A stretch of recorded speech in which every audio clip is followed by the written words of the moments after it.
"We'll sell the house after you're gone," my daughter whispered, thinking I was asleep. I kept my eyes closed and breathed evenly. Houses can be sold, but legacies can't. If that line made you pause, like and share, subscribe, and tell me where you're listening from tonight. My name is Ruth Callahan, and I have lived in the same Victorian house in Portland, Oregon, for 43 years. It's an old place with tall windows, creaking floors, and the kind of quiet that only homes with long memories can hold. I'm 68 now, a retired schoolteacher who once believed lessons ended when the bell rang. I know better these days. My late husband, Harold, taught history at the university nearby. He had a voice that could make even the driest dates sound like miracles. When he died 8 years ago, this house became my last conversation with him. Every shelf, every chair, still carries his patience. Our daughter, Laura, grew up here. She was always restless, always reaching for something bigger than what she had.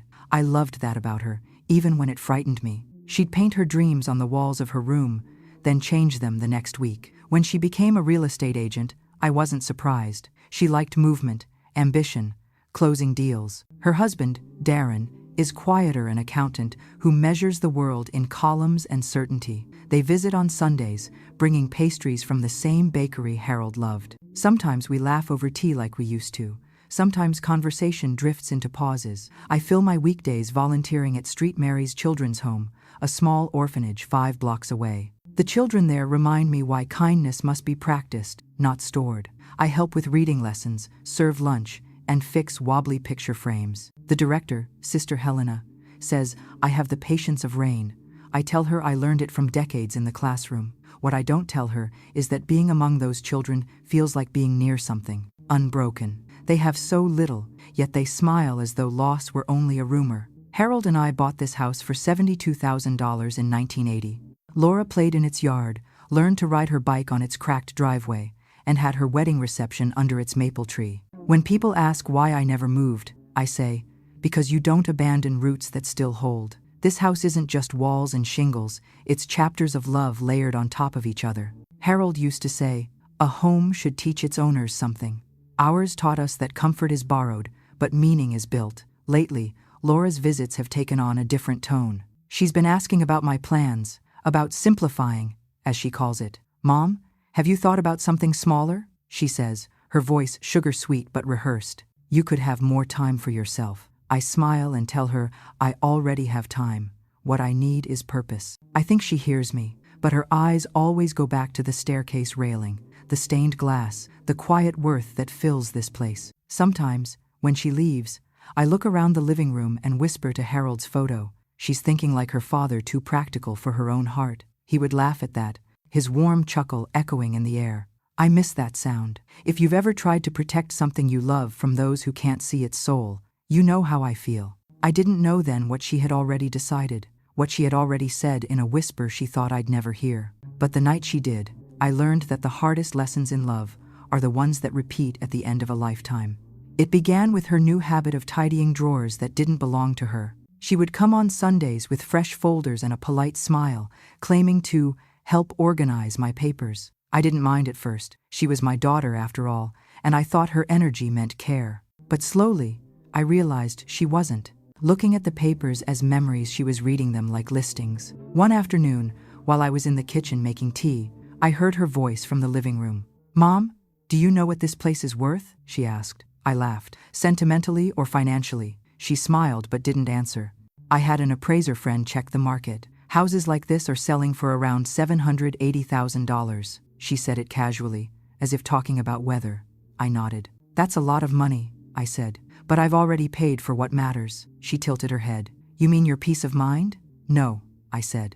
Time. I bought time for the life we built here. She laughed lightly and changed the subject, but something had shifted. From that day, her visits came with numbers, renovation costs, property taxes, comparative listings. She began dropping words like liquidity and downsizing as if they were kindness. I tried to ignore it, thinking maybe this was her way of caring by planning. But care should feel like warmth, not negotiation. A few weeks later, we had dinner with Darren. He talked about interest rates and inflation, and Laura said, Mom, you could sell now, invest, and live more comfortably. Darren could manage the funds. I smiled politely. I'm already comfortable. You're sitting at the reason why. They both chuckled awkwardly, and I changed the topic to dessert. That night, as I washed dishes, I heard them talking in the hallway. Their voices were low, but the walls in this house were built thin enough for truth to slip through. Darren said, "You shouldn't push too hard." Laura replied, "She won't live here forever. We'll sell it after she's gone." I froze, my hands in warm water. The clinking of dishes felt suddenly distant. I didn't move or speak. I just listened to the sound of my daughter's voice turning love into logistics. When their footsteps faded upstairs, I dried my hands slowly and looked around the kitchen, the same space where she took her first steps, where Harold taught her to say, "Please" and "Thank you." I whispered, "She's still learning." When they left the next morning, I waved from the porch as always. Laura hugged me quickly and said, "We'll talk about those condos I mentioned." I nodded, smiling like every mother does when she doesn't want to shame her child with truth. That evening, I took out the family photo albums. In one picture, Harold was holding Laura in front of this house the day we bought it. Her little hand was reaching toward the porch light, trying to touch something bright. I traced that small hand with my finger and said softly, "I hope you remember what home really means." For days, I replayed her words, not with anger, but with reflection. I asked myself whether love had failed in translation somewhere between generations. My parents never left me wealth, only values. Maybe that's why I held on to this place, not for its price, but for its story. One Thursday, while volunteering at Street Mary's, I watched the children build a fort out of cardboard boxes. They called it home. No walls, no locks, just laughter. I realized then that a house gains meaning only from the hearts it shelters, and if those hearts lose sight of gratitude, maybe it's time to teach a new lesson. When I got home, I stood in the hallway, touching the old wallpaper Harold and I had chosen. I decided that night to find out exactly what my daughter had planned quietly, without anger, because before love can forgive, it must understand. The next morning, I sat at the oak desk Harold once used for grading papers and opened the small drawer where I kept our family documents. There were mortgage receipts, insurance papers, and a folder labeled Property Deed, Callahan Residence. I hadn't looked at it in years. The pages were yellowed but neatly organized, still carrying the faint scent of Harold's old fountain pen ink. I wanted to be certain of what I owned, what I'd promised, and what could or could not be touched by anyone else's ambition. Later that week, I drove downtown to the Multnomah County Records Office, a stately brick building that had seen too many family stories like mine. The clerk, a polite young man named Andrew Wilcox, greeted me with the careful patience reserved for older clients. "I'd like to review the current registration of my property," I told him. "Of course," he said, typing quickly. After a few moments, his brow furrowed. "It looks like there was a draft transfer form initiated about 2 years ago. It's incomplete, unsigned, but it lists a Laura Moore as a co-beneficiary." I felt my breath steady itself, not from shock, but from recognition. "Could I have a copy of that draft?" I asked. He nodded and printed the form. As he slid it across the counter, I saw the familiar handwriting in the margin, Laura's notes about market value and timing. I thanked him, folded the paper carefully, and placed it in my purse. My first truth prop had found me. On my way home, I stopped at a small cafe across from Street Mary's children's home. Through the window, I could see the children playing in the courtyard, cardboard swords, paper crowns, joy unbothered by ownership. I sipped my tea slowly and thought of how easily love can blur into entitlement when comfort becomes expected. That evening, I searched through my voicemail archive, half by instinct. Among the routine messages, reminders from the pharmacy, Sister Helena's cheerful updates, I found one from Laura. Her voice was brisk, businesslike. "Mom, just checking if you've reviewed those documents Darren left last time. We can finalize the listing prep next quarter if the market holds." Listing prep. The phrase settled like dust in a quiet room. I replayed the message twice, then saved it in a separate file. That was my second truth prop. I didn't confront her. I didn't even mention it to anyone. Instead, I made an appointment with Sister Helena at the orphanage for the following afternoon. When I arrived, she was sitting in the garden trimming roses. "Ruth, you look thoughtful," she said, wiping her hands. I told her about the house, the whispers, the papers. She listened without judgment, her eyes soft but alert. "I think the Lord lets us overhear what we need to hear," she said. "Not for anger, but for clarity." After a long silence, I asked, "Sister, what happens when someone donates property to Street Mary's?" She smiled gently. "It becomes more than a building. It becomes a promise that outlives the giver. We've had families leave homes before. They become shelters, classrooms, safe places." I nodded, my fingers tracing the rim of my teacup. And the families? I asked. Some resist, some learn. I walked home through the soft drizzle that always followed spring in Portland. Each raindrop felt like punctuation, steady and inevitable. That night, I spread the documents across my desk, the deed, the draft transfer form, the printed voicemail transcript. Harold's photograph stood nearby, his eyes kind and knowing.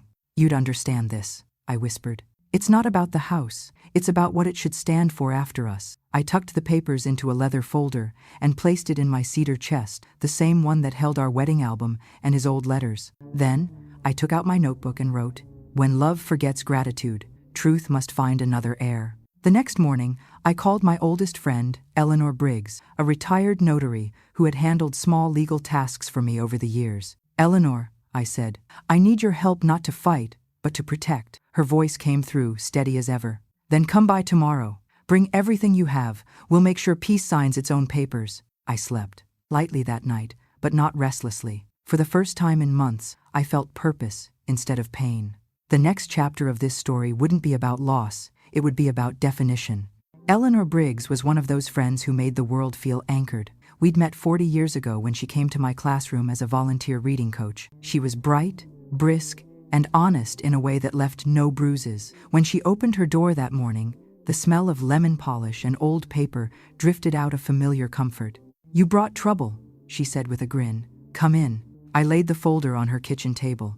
"It's not trouble yet," I said. "Just something I need to understand." She poured coffee into 2 mismatched cups, the same set she'd had since the 70s. "Then let's start with facts." We went through each document together. The deed, the draft transfer form, the voicemail transcript. Her sharp eyes moved over every line. "Your daughter's handwriting, yes," she murmured, tapping the margin notes. "But this was never filed, so legally, you're fine." She looked up at me. "Emotionally, though, I imagine you're not." I smiled faintly. "It's strange, Eleanor. I'm not angry, just clear." She nodded. "Clarity can be colder than anger, but it lasts longer." We sat quietly for a while, listening to the tick of her wall clock. Then she said, "You've already decided what to do, haven't you?" I hesitated. "I think I have. I just need to know the right way to do it." Eleanor reached for her old notary stamp. "I can help you formalize a donation clause," she said. "If you want to ensure your house goes where you intend after your passing, we'll set up a charitable trust. It can't be undone without your consent." I took a slow breath. "I want it to go to St. Mary's. They need expansion space for classrooms. Harold would have loved that." Her expression softened. "You're certain?" "Completely," she nodded. "Then we'll contact a lawyer. I know Thomas Avery. He specializes in estate donations. Quiet, reliable, no nonsense." She scribbled his number on a scrap of paper and slid it across the table. "He'll walk you through the process, and I'll notarize every page myself." We spent the next hour drafting notes. She explained the terms in plain language, making sure I understood every step. "You'll retain full ownership while you're alive," she said. "Upon your passing, the house transfers to St. Mary's Children's Home in perpetuity. Laura can't contest it without contradicting your notarized statement." I looked at the pen in my hand, its weight strangely satisfying. "Then that's what we'll do." After everything was outlined, Eleanor leaned back and studied me. "You're not doing this to punish her, are you?" I shook my head. "No. I'm doing it to remind her that love isn't inherited, it's earned. Maybe one day she'll understand that some gifts are meant to be given forward, not downward." She smiled, a touch of pride in her eyes. "You've always been a teacher, Ruth. Even now, your lessons come wrapped in grace." I laughed softly. "It's the only way I know how to make something stick." Before I left, she pressed my hand. "Let me know when the papers are ready. I'll stand witness." Driving home, I felt lighter, the way you do when a decision finds its shape. I passed by St. Mary's and saw a boy flying a paper kite in the yard. The string trembled in the wind, bright against the gray sky. For the first time in months, I felt peace that wasn't borrowed, it was built. The following weeks felt like an old song on repeat, each verse louder than the last. Laura's visits grew more frequent but less tender. She began every conversation with concern and ended it with calculation. "Mom," she'd say, "the market's changing fast. Houses like yours won't stay this valuable forever." Or, "You shouldn't have to maintain this big place alone." I'd smile, pour her tea, and reply, "I've handled bigger things on my own." Her laughter would come forced, tight around the edges. In March, she arrived with 12 printed listings of retirement communities. Each was highlighted and labeled in her handwriting. Affordable, safe, close to amenities. She spread them across my table like a presentation, while Darren nodded silently beside her. "These are lovely," I said calmly. "But you've forgotten one detail." She frowned. "What's that?" "I'm not retiring from my life yet." She sighed, collecting the papers, her smile thinning. "You're being emotional, Mom. I'm just trying to help." The pressure came in waves. Phone calls at dinner, emails with subject lines like, "next steps." She even brought a financial planner once, pretending it was a casual introduction. I kept my composure, letting each attempt pass through me like water over stone. I didn't argue. I simply listened and noted every visit in my journal. By the end of 2 months, I'd logged 12 encounters, each with the same rhythm. Concern disguised as urgency, love tangled with greed. When I wasn't deflecting her persistence, I was at Street Mary's. The children had no idea they were keeping me balanced, but they did. One girl, Lily, asked me why adults get sad about houses. I told her, because they forget a house is just a body. It's the people inside who make it breathe. She giggled and said, "Then your house must have a big heart." I smiled. "It does, Lily. And soon, it'll have many." Eleanor stayed by my side, guiding the process like a steady compass. We met with Thomas Avery, the trust lawyer, in his quiet downtown office. He was a kind man with precise manners, speaking slowly so nothing felt rushed. "Mrs. Callahan," he said, "this document ensures that your home remains yours for life. Upon your passing, it will transfer directly to Street Mary's Orphanage Trust. No individual beneficiary may contest it without sufficient cause." I nodded, reading every line twice before signing. Eleanor witnessed, her notary seal pressing truth into paper. When the pen lifted, I felt a stillness so deep it almost hummed. I thought of Harold's words, "When you make the right choice, peace doesn't ask permission, it just arrives." I folded the signed pages and said quietly, "Then it's done." The following week, Laura called again. "Mom, are you free Saturday? We'd like to discuss the house." Her tone carried the same rehearsed kindness. "Of course," I said. "Come by around noon." After hanging up, I opened my cedar chest, checked the folder one last time, and placed it on Harold's desk. The will, the donation deed, the notary confirmation, they rested there like quiet soldiers waiting for their duty. That Saturday, Laura came armed with spreadsheets, market projections, and what she called a transition plan. I let her speak for 20 minutes before setting a pot of tea between us. "You've worked hard," I said, "but there's something you should know before you keep planning." She looked puzzled, but I didn't continue. Instead, I poured her tea and asked about her week. Some truths are best saved for their right audience, and mine wasn't her. Not yet. That night, I stood by the window, looking out at the maple tree Harold had planted. It had grown tall, its branches sheltering half the yard. I whispered to the dark, "You've stood through every season, old friend. Time for you to keep standing for others." Laura thought she was tightening the rope around my decisions, but she was only giving me time to tie my knots neatly. I wasn't plotting revenge, I was preparing redemption. The difference, I've learned, is that revenge demands witnesses. Redemption doesn't need any. It was late April, when the moment finally arrived. The sky that morning hung gray and heavy, the kind of weather that warns of truth. I had baked a pie, the way Harold used to before difficult talks. It sat cooling on the table beside the leather folder. Laura and Darren arrived exactly at noon, punctuality polished by purpose. She carried a stack of glossy brochures, and he held his tablet like a shield. "Mom," she began brightly, "we've found 3 retirement communities that fit perfectly. One even has garden plots and book clubs." I smiled, gesturing for them to sit. "You've put in a lot of effort, Laura. Let's have tea first." They exchanged a glance, the kind that says we're making progress. For a while, we spoke about the weather, about work, about Darren's new client. The conversation drifted easily until she pulled one of the brochures from her bag. "Mom, listen," she said, tapping the page. "This one's in Lake Oswego, near shops and the lake. You'd love it there." Her tone softened as she leaned closer. "It's time, really. You deserve an easier life." I looked at her, the same little girl who once refused to sleep without her storybook, now trying to script mine. "An easier life," I repeated. "Do you know what that means for me, Laura?" She smiled. "Freedom from worry." I reached for the folder and placed it gently on the table. "I already found that freedom," I said. She frowned. "What do you mean?" I opened the folder, the papers smooth and calm beneath my hands. "This," I said, sliding the first page toward her, "is my updated will. And this," I added, laying the second sheet beside it, "is the deed transfer agreement I signed last week." Her eyes scanned the words, confusion tightening into disbelief. "What is this?" Darren leaned forward, reading aloud. Street Mary's Children's Home, Trust Beneficiary. Upon passing, he looked up. You're giving the house away? I nodded slowly. Yes, after I'm gone, this house will become part of Street Mary's. It will shelter children who have nowhere else to go. Laura's mouth fell open. You can't be serious. This is our family home. No, I said softly. It's my home, and soon, it will be theirs. I taught here, prayed here, grieved here. It's had enough of ownership, it deserves purpose. Her voice rose. You're doing this to punish me. I shook my head. If I wanted to punish you, I'd have kept you out of my will entirely. This isn't punishment, Laura.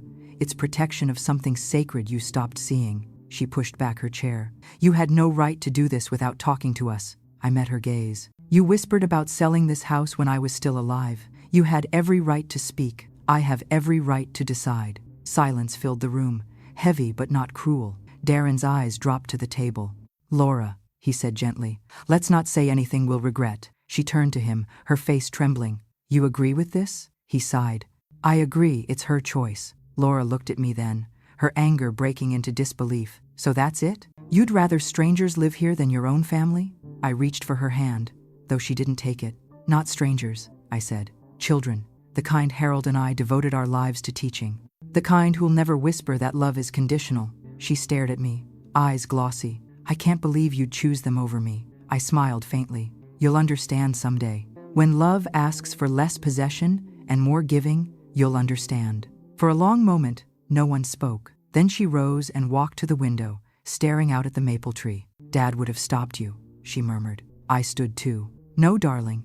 He would have helped me carry the papers. When they left, the house felt wider, lighter. The air didn't carry sorrow.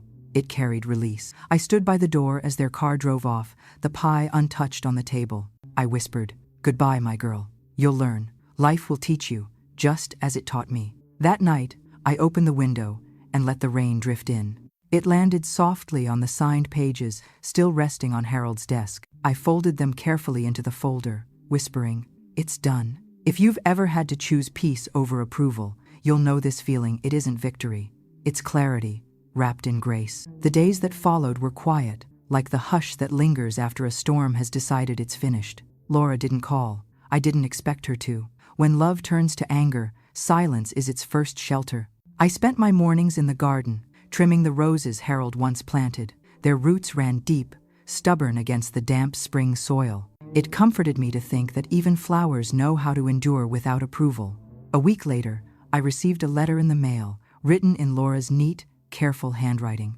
The envelope had no return address, but the words inside carried her voice completely. Mom, I don't know what to say. I'm hurt, but maybe I shouldn't be surprised. You've always chosen principle over comfort. Maybe that's what made you such a good teacher and such a difficult mother. I hope the children you care so much about appreciate what they're getting. I'm not ready to talk, but I hope you're happy. I read it twice, folded it once, and placed it in the cedar chest beside Harold's photo. Not as evidence, but as an echo of what still might heal. I didn't need her to understand yet. Some lessons take longer than a single lifetime to learn.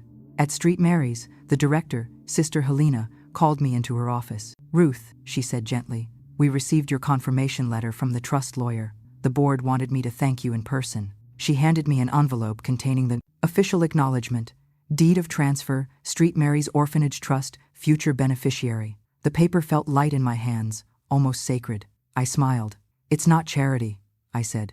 It's continuity. The following month, Eleanor stopped by with pastries and updates. Laura called me, she said, setting the bag on my counter. She wanted to know if she could reverse the deed. I looked up. And what did you tell her? That her mother doesn't make reversible decisions. We both laughed softly. Then Eleanor's face softened. She's hurting, Ruth, but hurt has a way of ripening into humility. I know, I said. I'm not closing the door, Eleanor. I'm just asking her to knock before she walks through it. Summer settled in slowly, and the house grew quieter but kinder. I hosted small reading lessons for the children from Street Mary's once a week. Their laughter filled the same rooms that had once held arguments about value. One of the boys, a quiet child named Caleb, asked me, Miss Ruth, why do you have so many pictures of people I don't know? I smiled. Because they remind me that love leaves traces, even when people don't stay. He nodded solemnly, as if that answer belonged to him too. Then, one warm evening, the doorbell rang. Laura stood there, her eyes softer than I'd seen in months. "Can I come in?" she asked. I stepped aside. She looked around the living room slowly, like she was seeing it for the first time. "It's smaller than I remember," she said. "That happens," I replied. "When we stop calling something ours, it becomes honest in size again." She sat on the couch, her hands folded tightly. "I went to Street Mary's," she said finally. "I met some of the children." My heart lifted quietly. "And? They were wonderful," she said. "I guess I just didn't understand before." I poured us both tea and waited. She looked down at her cup. "I'm sorry, Mom, for what I said, for how I acted. I thought I was protecting you, but I was protecting my fear of losing what you built." I reached over and touched her hand. "Then maybe we both wanted the same thing to keep it safe. We just chose different ways." She smiled faintly, tears in her eyes. "Dad would be proud of you. He'd be proud of both of us," I said. After she left, I stood at the window and watched her drive away. The maple tree swayed gently in the wind, its leaves shimmering in the fading light. I whispered to Harold, "She's learning. The lesson is landing." If you've ever had to stand firm so that love could find its right shape again, you'll understand what peace feels like after truth takes root. 6 months later, autumn wrapped Portland in gold and rust, and the air smelled faintly of rain and wood smoke. My house felt different, not emptier, just lighter, as though it had finally accepted its next purpose. Every Thursday, a small bus from Street Mary's children's home brought a handful of children for reading hour. We sat in the living room by the big bay window, the same one where Laura once practiced spelling words. The children took turns reading aloud while I corrected gently, never raising my voice. Their laughter rose through the halls like music, filling corners that had forgotten joy. One afternoon, as we packed up the books, Sister Helena smiled at me. "You know," she said, "when this house becomes ours someday, we'll keep this room exactly as it is." I nodded, touched. "Then it'll never forget its lessons." She placed her hand on mine. "Neither will we." That weekend, Laura came by again, carrying paint samples and a bag of groceries. "I thought the porch could use a touch-up before winter," she said, glancing shyly toward the children's drawings taped to the wall. We spent the afternoon painting the railings white, our hands brushing now and then, no words needed. When we finished, we sat on the steps, watching the light fade over the neighborhood. "Mom," she said quietly, "I used to think legacy meant ownership. Now I see it's what survives after you give something away." I smiled. "That's all I ever hoped you'd understand." She nodded, eyes glistening. "You taught me twice, once as a child, and once when I thought I was grown." When she left, she hugged me longer than she ever had before. I stood on the porch long after her car disappeared, the smell of fresh paint mingling with the evening chill. The maple tree swayed above, scattering leaves across the steps like blessings. I looked up and whispered, "Harold, I think our home finally found its next story." If you've ever had to choose peace over inheritance, tell me in the comments below. And don't forget to subscribe to Her Voices, because your voice matters.